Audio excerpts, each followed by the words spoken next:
Le 26 juin dernier, le centre de gestion de la fonction publique de la Haute-Vienne a émis un avis favorable pour déclarer en accident un fonctionnaire du service d'incendie et de secours. Les experts affirment que son état de santé est en lien direct avec son travail.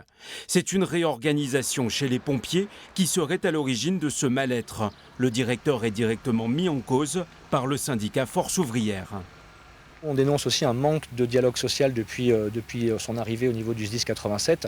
On a plus facilement un dialogue social avec les élus du conseil départemental et notre président de conseil d'administration qui eux, nous prêtent encore une oreille et on arrive à discuter avec eux alors qu'avec lui, c'est quasiment impossible. Nous avons pu rencontrer le colonel Maxence Joannet qui ne nie pas les effets de cette réorganisation mais affirme rencontrer régulièrement les représentants du personnel et être à l'écoute. Vous savez, quand on n'entend pas ce qu'on veut entendre, on peut vous reprocher de ne pas écouter, oui, bien sûr.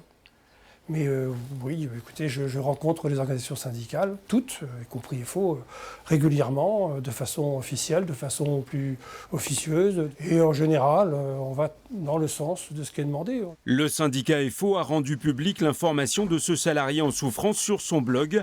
La CGT s'étonne de ne pas avoir été tenue au courant de cette communication, puisqu'elle a été sollicitée pour régler le problème. Il y a des élections professionnelles dans la fonction publique territoriale le 6 décembre prochain.